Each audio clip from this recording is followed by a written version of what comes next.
Regresemos a España. Después de los drásticos ajustes del presupuesto, esperamos reformas estructurales. El presidente ha anunciado cambios en el mercado laboral, un mercado que vamos a analizar con un hombre que lo conoce muy bien.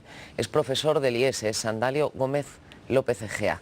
Buenas noches, bienvenido Sandalio a Diario de la Noche. Buenas noches. Un mercado laboral que tiene ineficiencia, rigideces, en fin, estamos hartos de escuchar todo eso.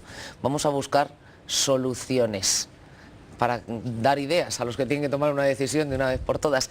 ¿Qué es lo más urgente que hay que hacer en ese mercado laboral? Bien, el tema del mercado laboral tiene una profundidad y una riqueza importante, y lo que yo creo que se necesita, más que hablar en general de que hay que hacer una reforma laboral, decir qué es lo que se debería de reformar de este mercado, ¿no? Entonces, si nos vamos a medidas concretas, yo me atrevería a esbozar algunas de ellas, no como si fueran las únicas aceptables, sino que pudieran servir para debatirlas a fondo, ¿no? Hay una primera apuesta, yo creo, que es modificar la negociación colectiva en dos aspectos fundamentalmente. La negociación colectiva tiene unas características determinadas, y es que cuando termina un contrato, una negociación, un convenio colectivo, hay lo que llamamos las cláusulas normativas que se mantienen hasta que no se firma el siguiente convenio. Esto quiere decir... Y ya puede pasar lo que pasa en la economía, que ese convenio puede estar 3 años, la economía suba, caiga, o sea, las empresas están encadenadas, ¿no? Las empresas en ese aspecto tienen un problema que resolver, porque digamos que en 10, 15 años la realidad de la empresa cambia sustancialmente, y los convenios tienen una enorme dificultad de adaptarse a ese cambio, precisamente porque las cláusulas llamadas normativas se mantienen a lo largo del tiempo. Es decir, que usted piensa como el gobernador del Banco de España, que cada empresa debe tener su propio marco de relaciones. Bueno, efectivamente, lo que pasa es que hay temas, digamos, que son competencia quizá pues bueno, de ámbito nacional. Por ejemplo, pues la edad de jubilación, aunque tocar ahora en este momento la edad de jubilación sea un poco comprometida, o el número, la jornada, el número de horas de trabajo. Hay aspectos que tienen que ver a nivel nacional, otros a nivel sectorial, y yo creo que también hay otros propios de la empresa que se tiene que abordar pues con el objetivo de concretar aspectos ligados a los incentivos, a las condiciones de trabajo, a las categorías profesionales que son propias dentro de la empresa, ¿no? O sea, yo creo que deben de convivir los 3 niveles de negociación. Ahora, el problema que he comentado al principio, que se llama técnicamente la ultraactividad, lo que lleva es a mantener en las empresas unos modelos de condiciones de trabajo que no se han revisado, que no se han modernizado, de tal manera que todo lo que hace referencia a la flexibilidad laboral, a los grupos profesionales, todo esto se queda, digamos, anclado de hace 10, 15 años, ¿no? Entonces yo creo que es necesario, si queremos hacer nuestras empresas competitivas, repasar, revisar de cero cuáles son las condiciones actuales de las empresas, las condiciones que tienen los trabajadores, y adaptarnos a lo que en estos momentos está pidiendo el mercado y la competencia, ¿no? De todo esto, ¿qué grado de culpabilidad tienen los que están en esa mesa negociadora? Por un lado, los representantes de los empresarios, por otro, los de los sindicatos, que si se procede a esa desregulación van a perder un poder importante y quizás subvenciones públicas, en mayor medida uno que otros, pero los dos reciben subvenciones. Bueno, yo creo que digamos, uno de los problemas que yo creo que son más graves es que no haber, hace 2 años, no haber adoptado un acuerdo, no haber llegado a un acuerdo que modificara sensiblemente la situación laboral, el marco laboral o el mercado de trabajo. Nosotros nos acordamos que en el año 97, después de un año de negociaciones, los sindicatos llegaron, después de 10 años de desencuentros, llegaron a firmar un pacto de estabilidad en el empleo.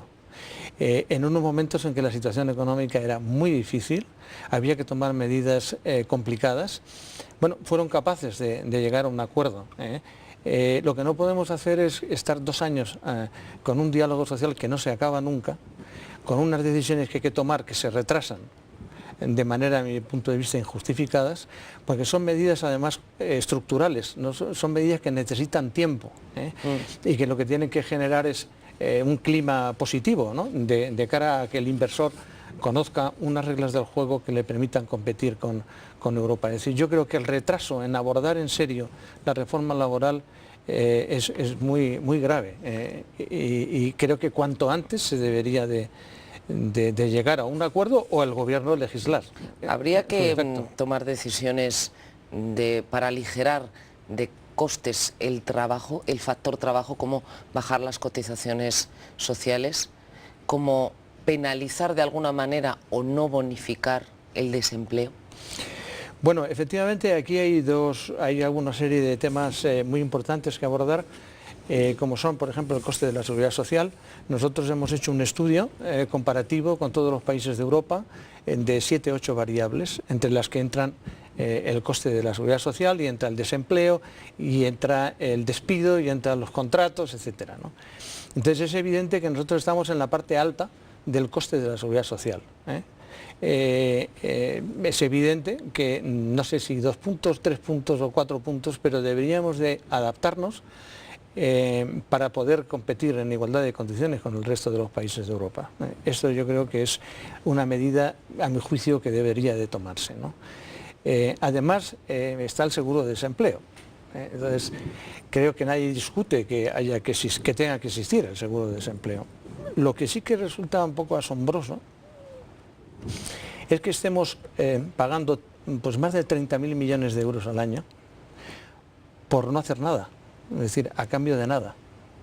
Entonces, plantearnos en estos momentos extraordinarios en los que todo el mundo tenemos que pensar en la forma de arrimar el hombro para la crisis, es decir, buscar trabajos productivos para el personal que está desempleado, de acuerdo con sus experiencias, con sus características, con sus cualificaciones, pero ponerlos a trabajar. ¿En qué? En situaciones, digamos, que nos permita producir y crecer nuestro Producto Interno Bruto. Cuando se hacen estas propuestas, enseguida se habla, bueno, ¿y qué vamos a hacer? ¿Qué van a hacer con estos señores? Bueno, la primera sugerencia que surge es decir, vamos a limpiar los montes de España para que no haya incendios en verano. Probablemente habrá ingenieros agrónomos y habrá equipos capaces de hacer esto, o infraestructuras. Digamos, vamos a imaginarnos en qué podemos poner a trabajar a 5 millones de trabajadores que están cobrando una cantidad y que a cambio de esa cantidad no tenemos ninguna riqueza ni ninguna producción. ¿Sería esto posible? Pues yo creo que hay que intentarlo, por lo menos hay que darle vueltas a este tema. Pues es una idea novedosa a la que daremos vueltas. Lo siento, pero no tenemos mucho más tiempo. Yo le voy a hablar de los despidos de los 45 días, pero eso lo dejamos para otra vez. ¿Usted es partidario de bajarlo? No, yo que soy partidario de potenciar el despido por causas objetivas, que es el que realmente necesitan las empresas para poder adaptarse sus plantillas a la situación económica que tienen planteados, y evitaría esa lucha y ese conflicto de 45 días despido disciplinario. Me iría por otra vía. Pues seguiremos hablando de ese asunto en otra ocasión. Gracias por estar aquí esta noche. Muchas gracias.